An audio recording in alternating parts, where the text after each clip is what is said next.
Continuação da leitura do livro Grande Sertão Veredas, de João Guimarães Rosa. Ah, e vai.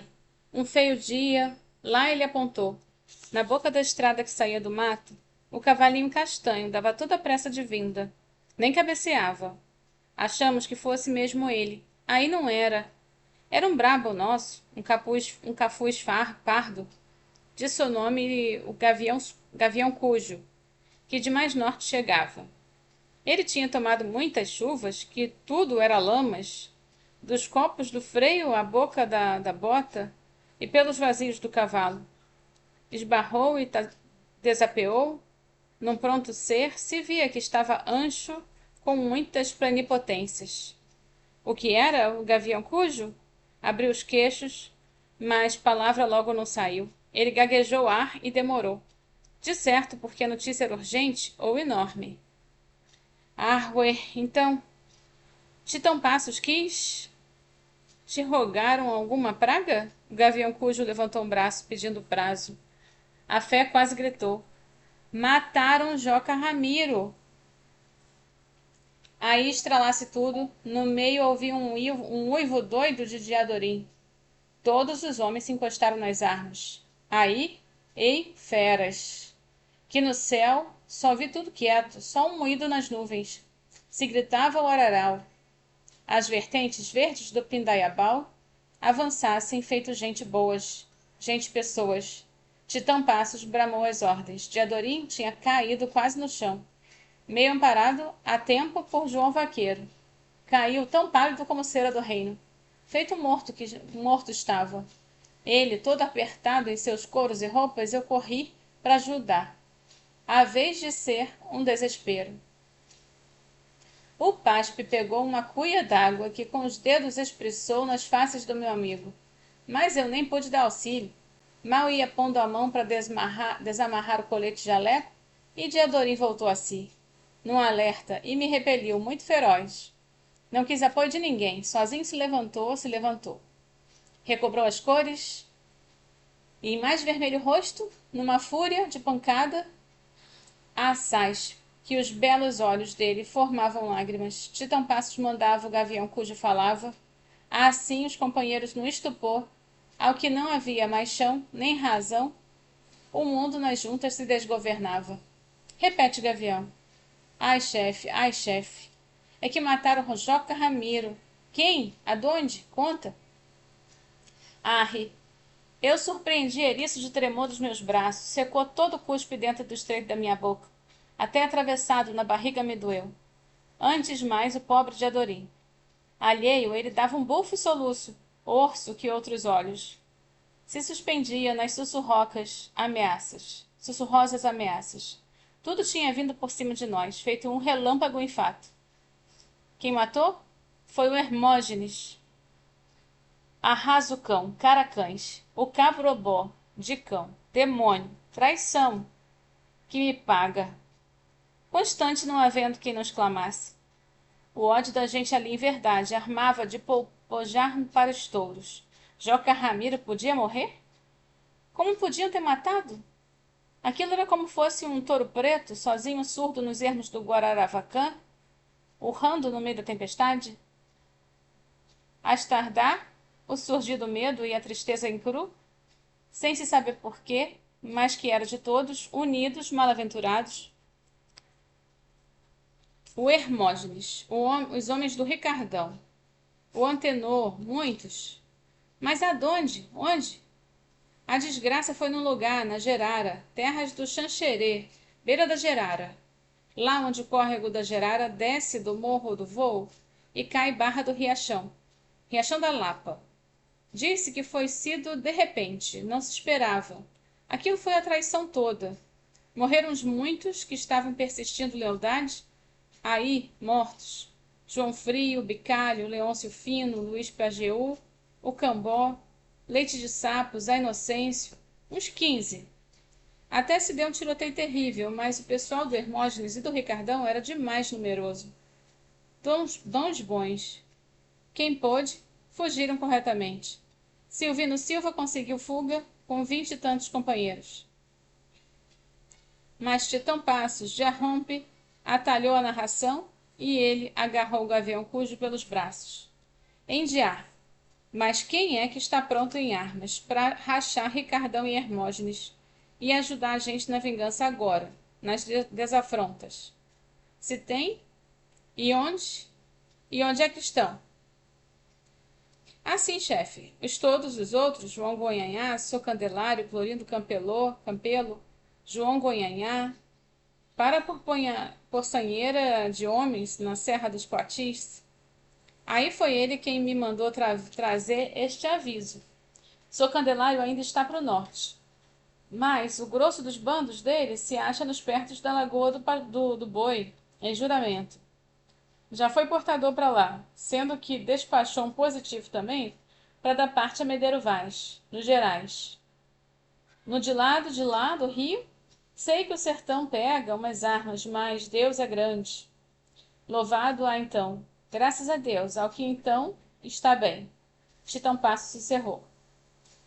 E estava era outra guerra. A gente ficávamos aliviados. Aquilo dava um sutil enorme.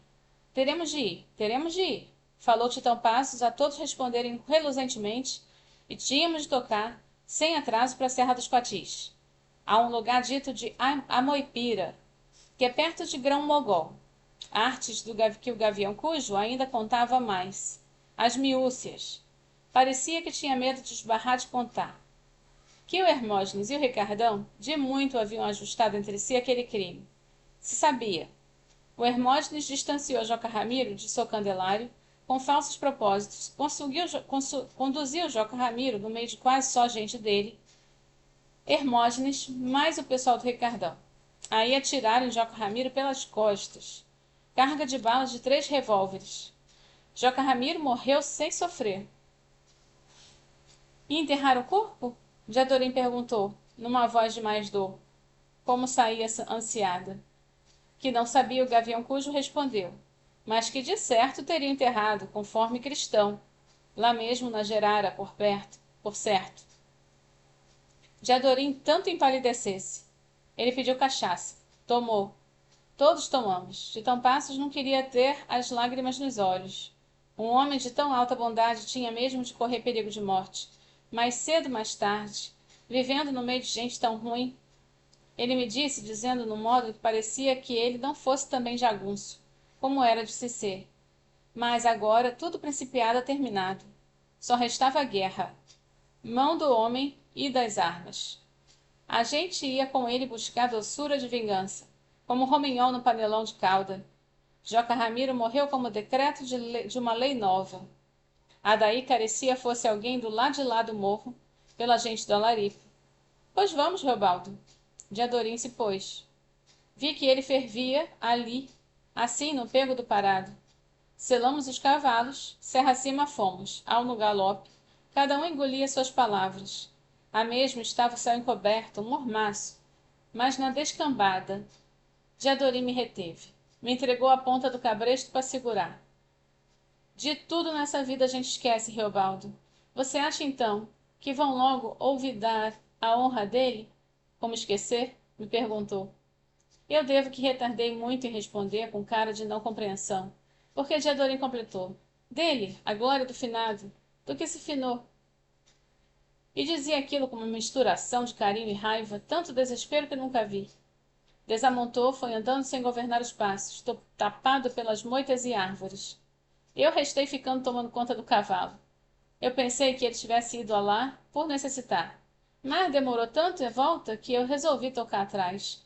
Pro que havia a ver, explorei e vim puxando o cavalo dele a destro. E aí o que vi foi Diadorim no chão, deitado de bruços, soluçava e mordia o capim do campo.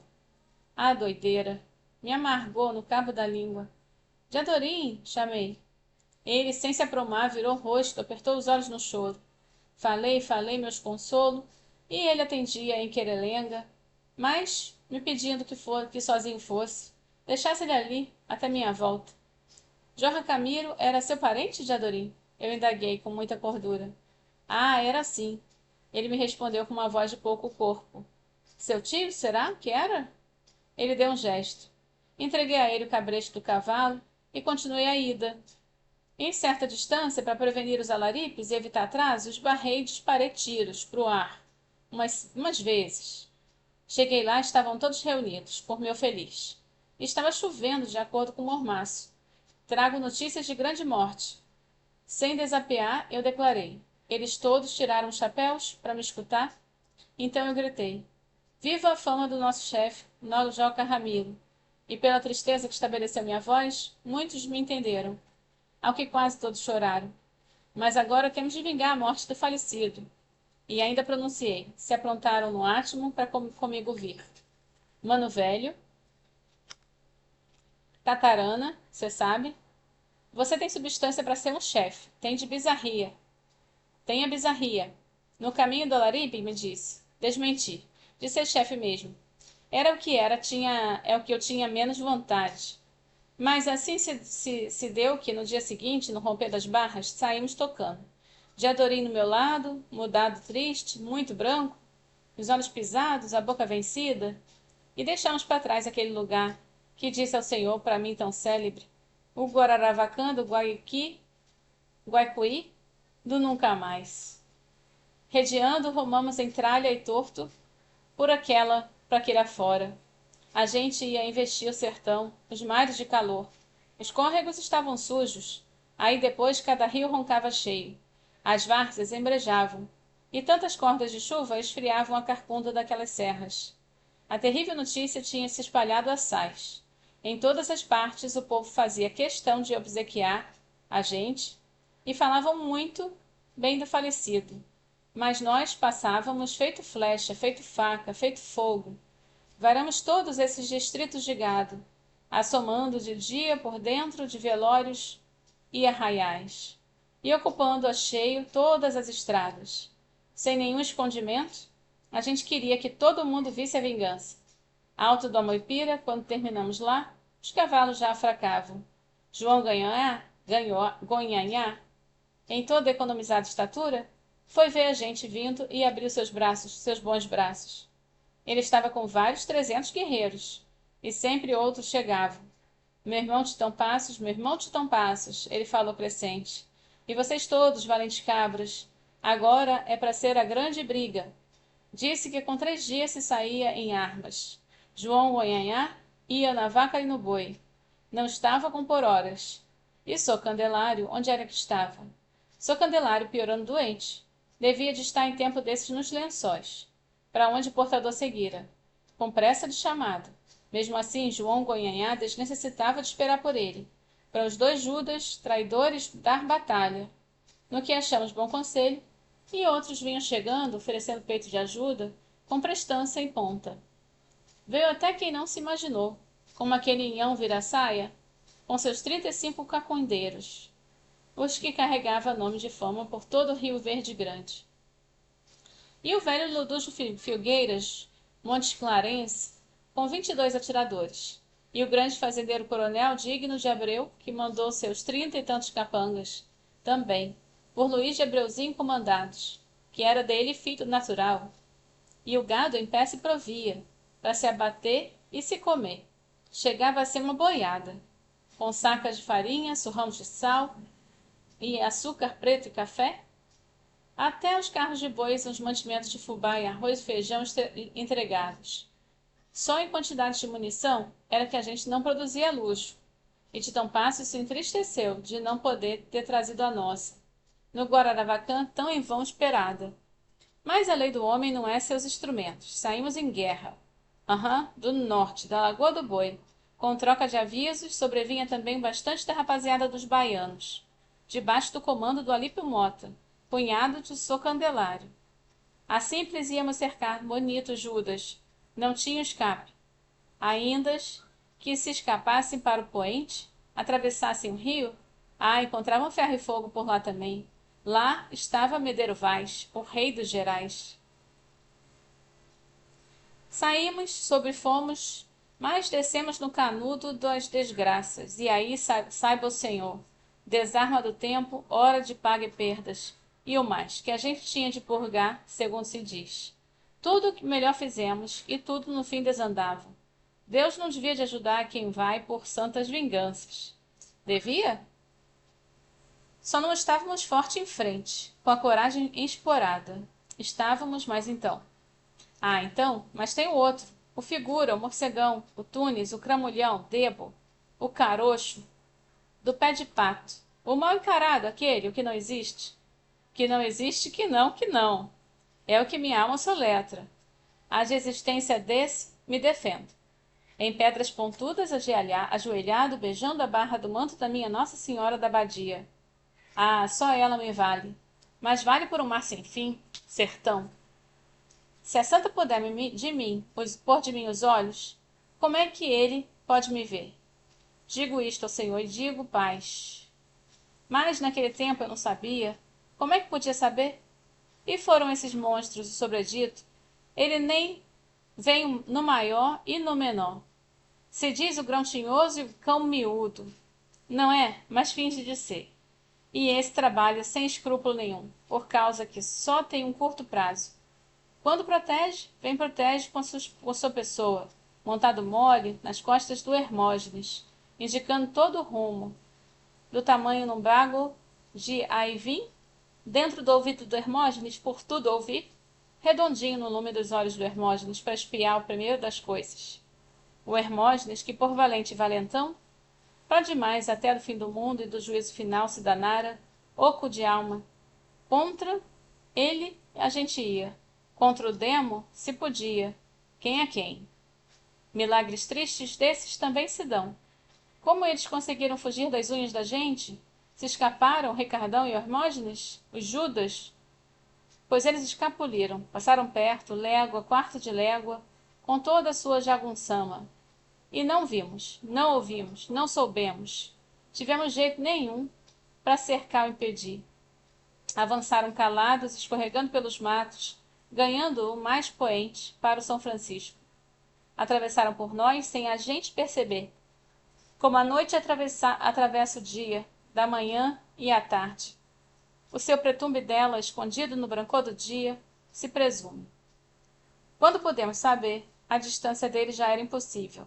Nós estávamos pegando o ar, duro de desanimável, hein? E pôs demore o senhor para o pior, porque veio sobre os soldados do governo, os soldados, soldadesca, tantas tropas, surgiram de todos os lados, de supetão, e agantanhavam naquela sanha, é ver cachorrada caçante. Soldados do tenente Plínio, companhia de guerra, tenente Reis Leme, outra, e veio depois, com muitos mais outros, um capitão Carvalhais, maior da marca. Esse bebia café em coité e cuspia pimenta como pólvora. Sofremos, rolamos por aí aqui, se rolou. A vida é vez de injustiças assim, quando o demo leva o estandarte, pois aquela soldadama viera para o norte, era por vingar Zé Bebelo. E Zé Bebelo já andava por longe desterrado, e nisso eles se viravam contra a gente, que éramos Joca Ramiro, que tínhamos livrado a vida de Zé Bebelo das facas do Hermógenes e Ricardão. E agora, por sua ação, o que eles estavam era ajudando indireto aqueles sebaceiros. Mas quem era que podia explicar isso tudo a eles?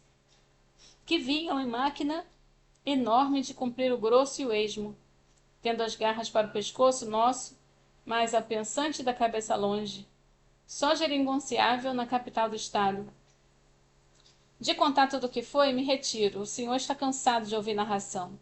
E isso de guerra é mesmice, né? Mesmagem. Combatemos o quanto mais podemos. Está aí. Consoante começou no curral de vacas, perto do morro do Cocoruto, onde nos pegaram no relaxo. Fugimos, depois de grande fogo, e fogo demos daí na Cotica, na Chapada Simão Guedes.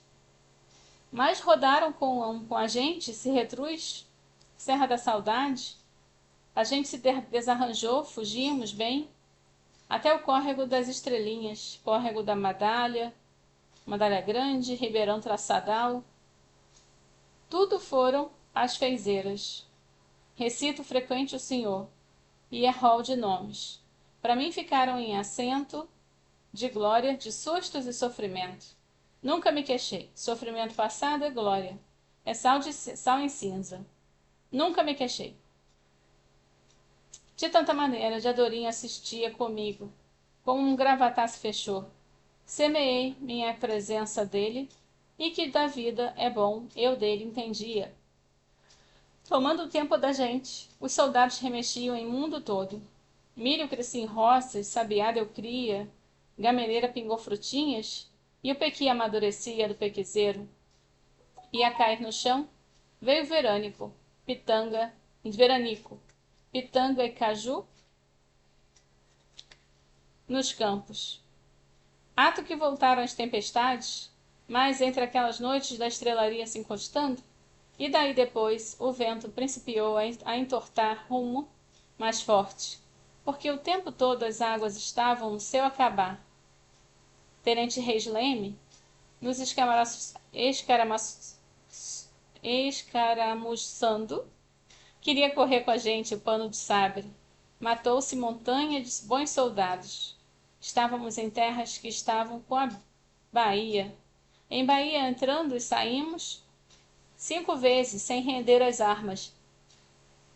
Isto que digo, sei de cor. Brigar no espinho da caatinga pobre, onde o cauã canta, o cacan canta, chão que queima, branco, e aqueles cristais para do cristal quase de sangue. Chegamos até no cabo do mundo.